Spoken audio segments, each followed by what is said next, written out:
चक्रवात अम्फान की तबाही और राहत के कदमों की। अम्फान तूफान ने ऐसी तबाही मचाई कि बंगाल और ओडिशा में अब तक करीब 80 से ज्यादा लोगों की मौत की खबर है। कई पुलों और इमारतों को खासा नुकसान पहुंचा है और तूफान के चलते ओडिशा के कई तटीय जिलों में बिजली और दूरसंचार सुविधाओं को भारी नुकसान पहुंचा। इसके अलावा पश्चिम बंगाल के भी कई जिलों में यही हाल है। प्रधानमंत्री नरेंद्र मोदी आज पश्चिम बंगाल और ओडिशा के हवाई दौरे पर रहे और उन्होंने जायजा लिया और दोनों राज्यों को हर संभव मदद का भरोसा भी दिया। ओडिशा के अधिकारियों के मुताबिक चक्रवात में लगभग करीब 44 लाख लोग इससे प्रभावित हुए हैं और अब अहम जिम्मेदारी है एनडीआरएफ जैसी टीमों के ऊपर कि वो किस तरीके से वहां पर राहत और बचाव का काम कर रहे हैं। हमारे साथ चर्चा में शामिल होने के लिए 3 खास मेहमान हैं। एसएन प्रधान साहब हैं, डीजी हैं एनडीआरएफ से। प्रधान साहब, बहुत स्वागत है आपका।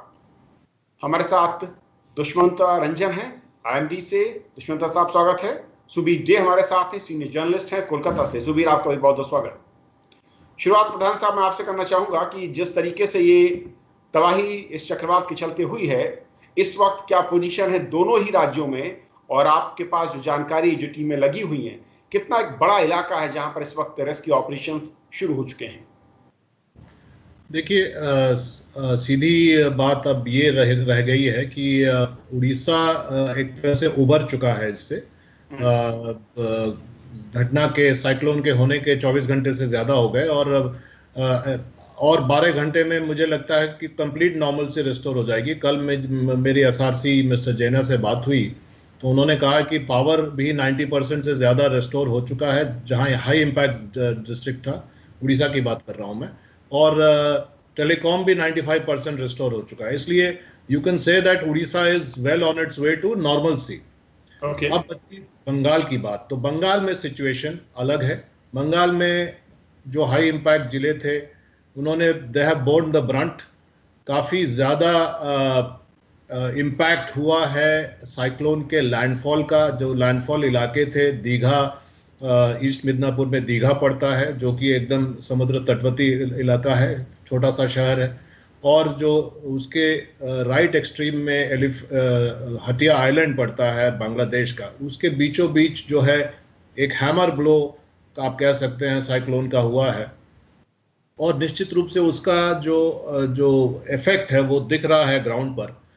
जो मेरी टीमें हैं, करीब अब 25 टीमें हो गई हैं। पहले हम लोगों ने 19 से शुरू किया था, अब 25 टीमें एनडीआरएफ की वहाँ लगी हुई हैं। 4 टीमें कल रात ओवरनाइट हम लोगों ने फ्लाई इन करवाया है एयरफोर्स के एयरक्राफ्ट के माध्यम से। और ये टीमें जैसे अंग्रेजी में कहते हैं हिट द ग्राउंड रनिंग, वो एयरपोर्ट पर भी आके रेस्ट भी नहीं की और वो सीधे जिन जिलों के लिए उनको रवाना किया गया, बंगाल सरकार ने जहां जाने के लिए कहा वहां हम लोगों ने उनको भेजा। और वो दोनों जिले वही थे, साउथ 24 परगना और नॉर्थ 24 परगना, जो कि स्वाभाविक है क्योंकि वहां नुकसान ज्यादा हुआ है। तो अभी जो स्थिति है वो ये कि साउथ 24 परगना में बिजली नहीं है और टेलीकॉम नहीं है। मतलब आप ये कह सकते हैं कि बिजली और टेलीकॉम ठप है पूरी तरह से 100%। नॉर्थ 24 परगना में कहीं कहीं पर थोड़ी सी बिजली है, कहीं कहीं पर थोड़ा सा कम्युनिकेशन आ जाता है, चला जाता है। तो वो भी लगभग मतलब वो आप कह सकते हैं कि वो भी स्थिति ऐसी है कि उसको पूरी तरह से उभरने की ज़रूरत होगी। डैमेज असेसमेंट करने की स्थिति में और या फिर लोगों से बात करने की स्थिति में बशीरहाट जो कि नॉर्थ 24 परगना में है, तो उससे आपको समझ में आएगा कि नॉर्थ 24 परगना, साउथ 24 परगना और ईस्ट मिदनापुर जो है इम्पैक्ट एरिया है। हालांकि कलकत्ता शहर में भी ऐसी हवा बहुत सालों में नहीं हुई है।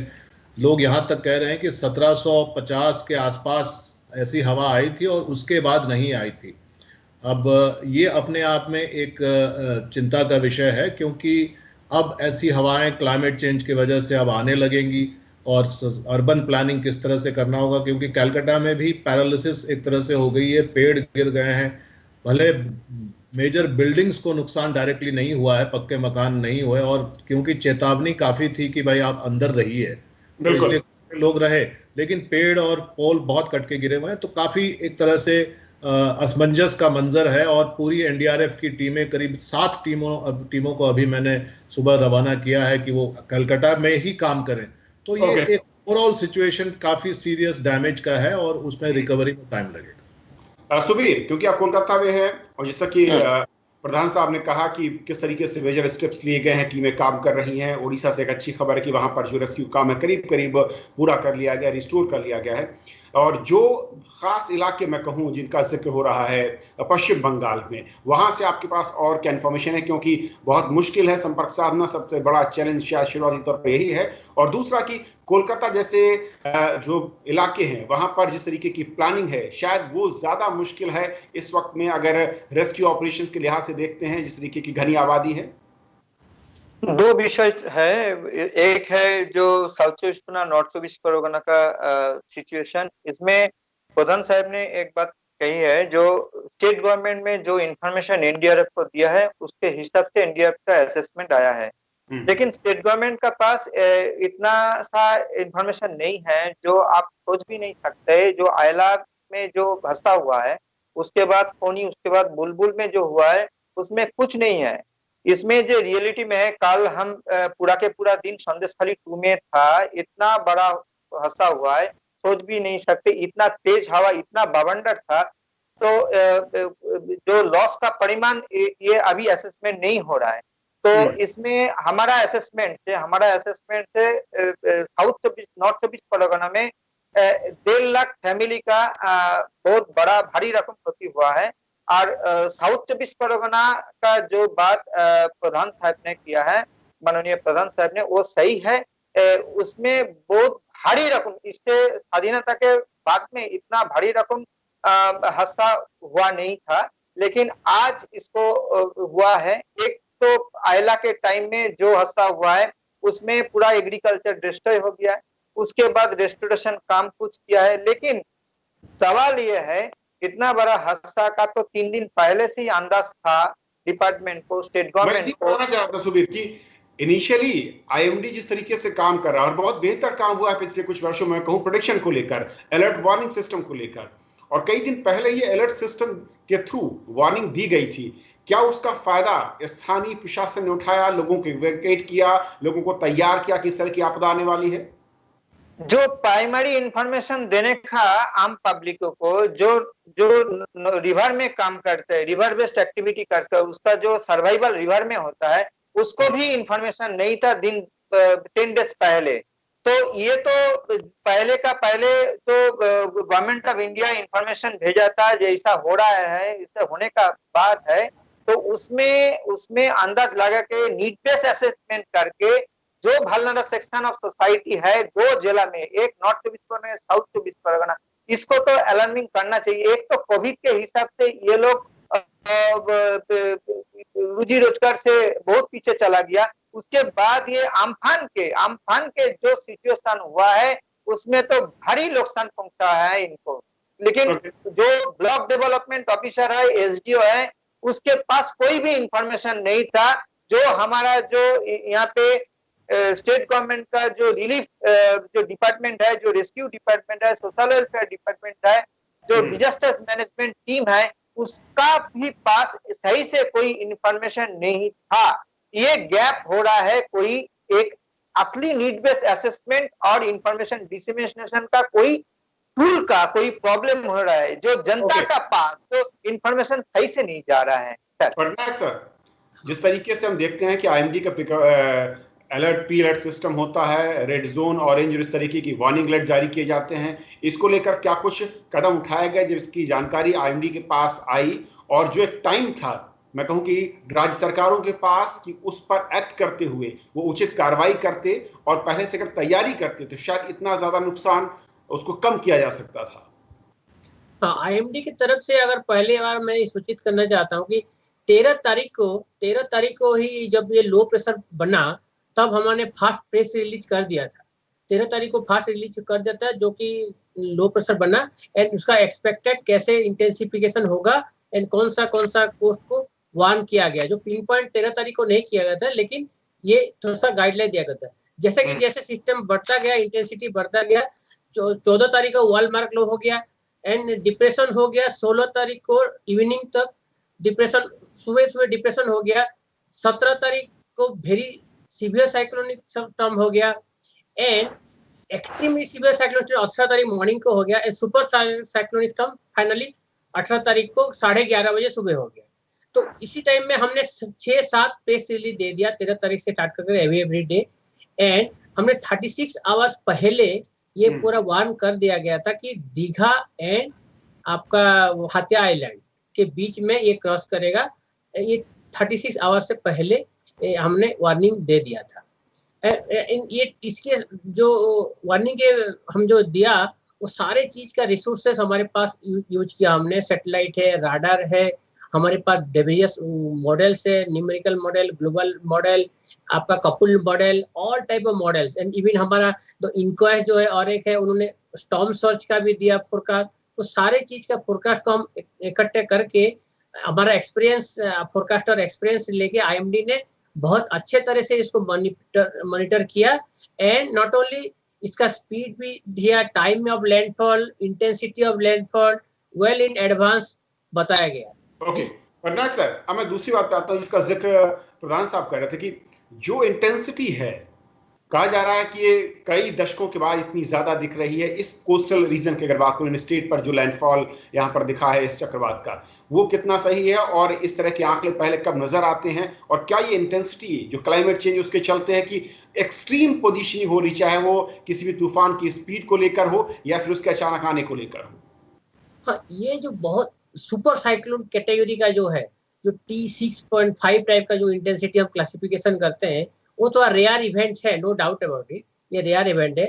लेकिन अगर हम देखेंगे हमारा पिछले रिकॉर्ड में 2019 को क्यार साइक्लोन एक अरेबियन सी में भी हुआ था, सुपर साइक्लोन अरेबियन सी में, जस्ट एक साल पहले लास्ट, एंड 2007 में गोनू एक साल था, वो भी अरेबियन सी में था। उससे पहले जो 1919 सुपर साइक्लोन उड़ीसा में, तो अभी जो अरेबियन सी में भी हुआ, बे ऑफ बंगाल में हुआ, एंड जो फनी एंड फाइलिन ये सब तो थोड़ा सा लोअर कैटेगरी का है।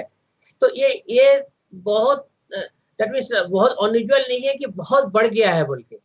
ओके, लेकिन जो सिटी के अंदर कोलकाता या उसके आसपास के इलाकों में जो स्पीड थी हवाओं की, वो एबनॉर्मल कही जा रही। लोग कह रहे हैं कि उन्हें याद नहीं कि पहले इस तरह कभी इतनी तेज हवाएं आई हो सकता है उन्होंने एक्सपीरियंस ना किया हो, लेकिन उसका स्पीड हमने जो दिया था क्रॉसिंग टाइम में speed as a very severe cyclonic storm होगा 155 to 165 kilometre per hour, gusting to 185 kilometre, ये एस्टिमेट दिया गया था at the time of crossing.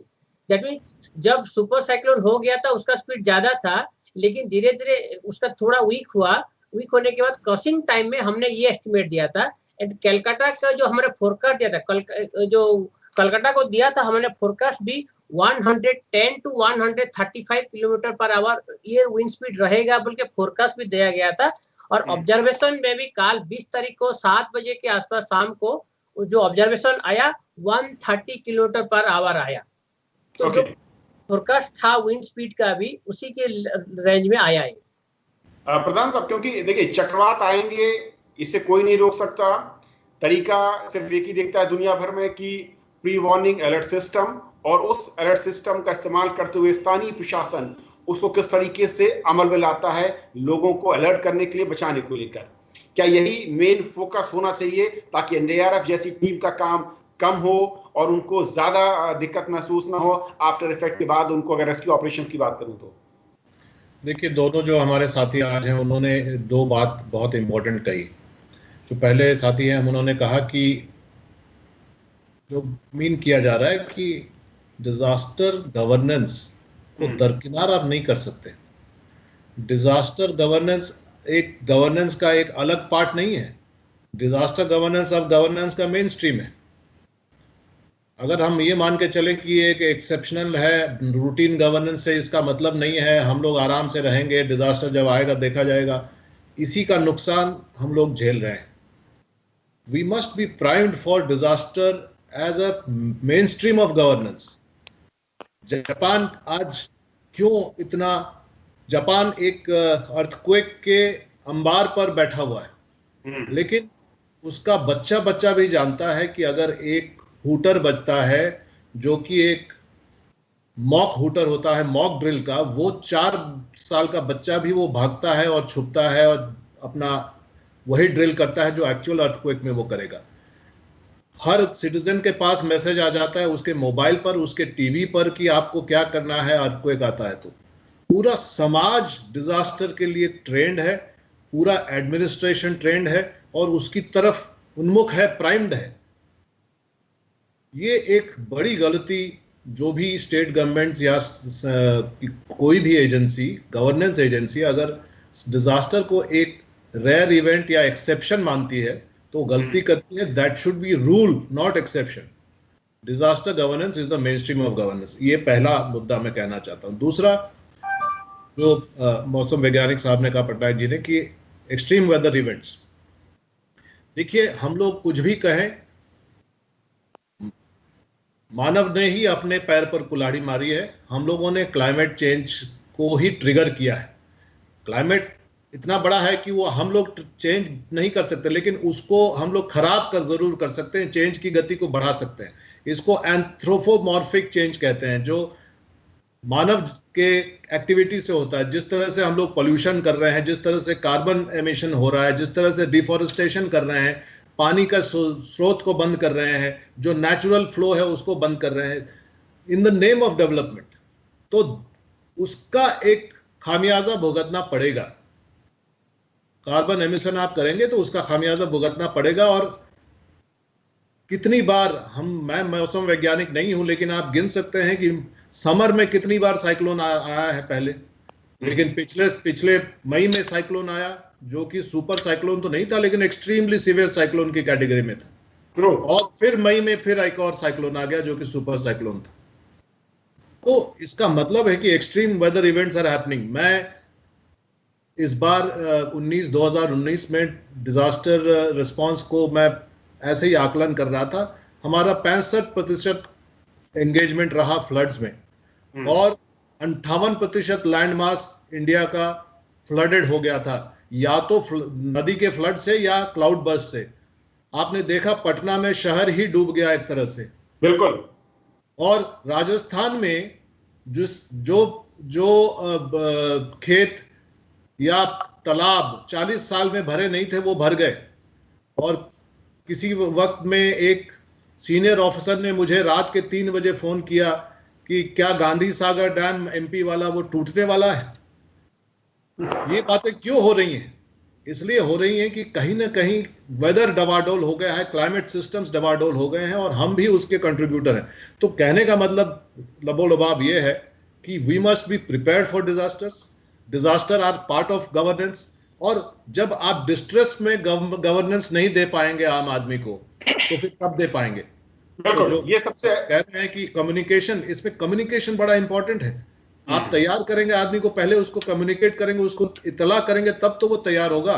तो धीरे धीरे ये जो जापान की बात मैंने इसलिए दी क्योंकि वो एक आइडियल एग्जाम्पल है कि हर बच्चा और हर बूढ़ा, हर व्यक्ति, हर नागरिक, उसको ये मालूम है, ये इल्म है कि डिजास्टर जब होगा तो हम सबको क्या करना है, और गवर्नमेंट और सिटीजन साथ में है। ये मुझे लगता है कि ये हमारा ध्येय होना चाहिए। शुभेर, जो बहुत अहम, क्योंकि कई बार हमने देखा है कि देश के अलग अलग हिस्सों में जब इस तरीके की आपदा आती है तो सब कुछ छोड़ दिया जाता है कि जो होना है इसे रोका नहीं जा सकता, और उसके बाद एनडीआरएफ की टीमें आएंगी और रेस्क्यू ऑपरेशंस में लग जाएंगी। लेकिन जो बचाव है वो ही इसका इलाज है। उसकी तरफ क्या नजरिया कमजोर दिखता है, जैसे कि प्रधान साहब इशारा कर रहे हैं, या फिर मैं कहूं कि कोविड का, महामारी का इतना ज्यादा वर्कलोड है, दबाव है कि इस तरफ उतना फोकस नहीं किया गया? नहीं, कोविड तो 2 महीना का चैलेंजेस है हमारा इंडिया में, 2-3 महीना का। लेकिन 2009 में हम चला जाएंगे तो जब आयला हुआ था, उसके बाद एनडीआरएफ मिलके एक स्ट्रेटेजी बनाया था जो कैसे कॉम्बैट करना है, कैसे सिचुएशन को चैलेंज एक्सेप्ट करना है, उसका पूरा के पूरा प्लानिंग बनाया था एनडीआरएफ आयला के बाद। उस टाइम बीएसएफ, एनडीआरएफ सब मिलके बनाया था, सिविल सोसाइटी भी था उस टाइम, पत्रकार हिसाब से मैं भी था। लेकिन वो जो सजेशन पेपर वो फाइल में बंद हो गया है। लेकिन उसके लिए जो भी करना है तो स्टेट गवर्नमेंट को करना है, जो भी मांगना है सेंट्रल गवर्नमेंट से मांगना है। जब इसको प्रोसेस को 2011 साल के बाद जो 2-3 हादसा हुआ है साउथ चौबीस परगना, नॉर्थ चौबीस परगना और भी दूसरे भाग का बंगाल में, तो वो जो प्लानिंग किया था, वो जो स्ट्रेटेजी किया था, वो जो गैप आइडेंटिफिकेशन किया था, वो हुआ नहीं। जो असली चीज सामने आए और सेंट्रल गवर्नमेंट स्टेट गवर्नमेंट एक साथ काम करे और मिलके पॉलिसी बनाए, जिस पॉलिसी में सहमत होकर जनता आगे बढ़े। बिल्कुल पटनायक साहब, दो चीजें जो कि एक ये कि इस तरह के जब चक्रवात होते हैं उसमें लोकल फैक्टर्स क्या उसका कोई इम्पैक्ट आप देखते हैं जिस तरीके से एक्सट्रीम पोजीशनिंग दिख रही है, और दूसरा कि क्या इस चक्रवात के चलते अब आने वाले कुछ महीनों के अंदर जो मानसून का दिखेगा असर होता है देश के ऊपर, कहीं कोई उसमें उसका नेगेटिव या पॉजिटिव इम्पैक्ट भी? हाँ, जो लोकल इफेक्ट जो बताया आपने, हमारा बे ऑफ बंगाल जो है हर साल 5 से 6 साइक्लोन जो नॉर्थ इंडियन ओशन अरबियन सी को मिला के 5-6 साइक्लोन तो आता ही रहता है। ये नॉर्मल फ्रीक्वेंसी है। किस साल थोड़ा 1-2 कम आ गया, किस साल 1-2 ज्यादा भी आ गया है, बोले नॉर्मल 5 से 6 आता है।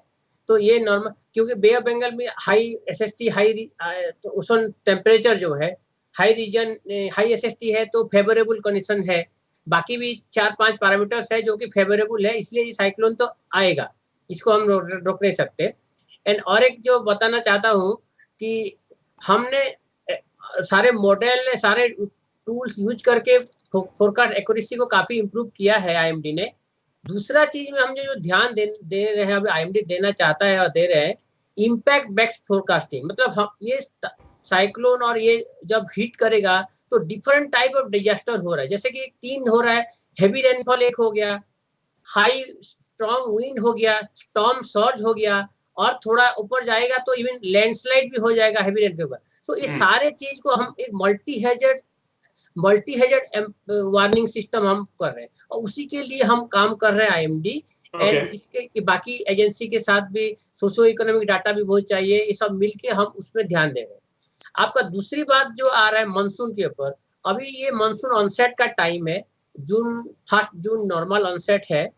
तो जनरली देखा गया कि ये टाइम में साइक्लोन अगर फॉर्म होता है बे ऑफ बंगाल में तो कभी कभी मानसून को थोड़ा लेट ऑनसेट करता है, थोड़ा सा खाली ऑनसेट में डिले करता है, लेकिन सारे ऑलवेज नहीं, कुछ हद तक। तो इस साल भी हम थोड़ा सा एक्सपेक्ट कर रहे हैं कि फ्यू डेज, इसलिए हमारे मानसून फोरकास्ट भी ऑनसेट जो है 5 जून दिया गया है, नॉट 1 जून। तो फ्यू डेज डिले होने का चांस है, लेकिन अभी जो बाकी इंडिकेशन है सब न्यूट्रल है। लास्ट स्केल जो कंडीशन है न्यूट्रल है, इंडियन ओशन डाइपोल न्यूट्रल है, एलिनो कंडीशन न्यूट्रल है, इसीलिए बहुत प्रभाव पड़ेगा दिख नहीं रहा है मानसून के ऊपर। ओके प्रधान साहब, आखिर में एक मैं सवाल आपसे चाहूंगा, क्योंकि हम जब भी इस तरह की आपदा आती है एक चर्चा जरूर होती है, और मैंने कुछ ऐसे पेपर्स लोगों ने सबमिट किए जो एक्सपर्ट हैं और मिनिस्ट्री के थ्रू भी 1-2 रिसर्चर्स ने इसका जिक्र किया था कि जो भी कोस्टल रीजन है वहां पर हमारी जो प्लानिंग होनी चाहिए, खासतौर पर सिटी डेवलपमेंट या शहरों को बसाने की, वो स्पेसिफिक होनी चाहिए। उस कोस्टल में आने वाले चक्रवात या तूफानों को ध्यान में रखते हुए उस तरह का स्ट्रक्चर हमें डेवलप करना होगा। क्या हम इस दिशा में बढ़ पाए हैं, या अभी भी सिर्फ ये सब कुछ ऐसा लगता है कि हम सिर्फ सोचने तक सीमित है? नहीं, थोड़ा बहुत तो काम हो रहा है, पॉलिसी लेवल पर थोड़ा सा डिस्कशन है। जो अर्बन प्लानिंग MOUD में ये बात भी आई है और हम लोगों से भी चर्चा की गई थी कि इसको डिजास्टर रेजिलिएंट कैसे बनाया जाए।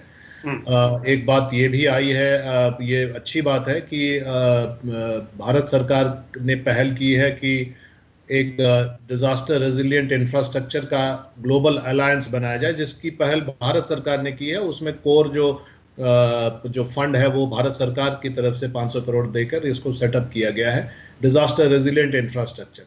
लेकिन हाँ, ये ज़रूर है कि इस पर अभी काम बहुत बाकी है। फिर भी मानता हूं कि जैसे साइक्लोन हो रहे हैं और कोस्टल इंडिया को हिट करता है, ईस्टर्न कोस्ट में ज़्यादा डैमेज करता है, और कोस्टल कोस्ट में विलेजेस बहुत हैं, शहर तो हैं। अब पिछली बार फोनी में पूरी शहर और भुवनेश्वर शहर बुरी तरह से क्षतिग्रस्त हो गया, उसकी बिजली चली गई, टेलीकॉम खत्म हो गया, और कई दिनों तक लोग बिना बिजली के रहे।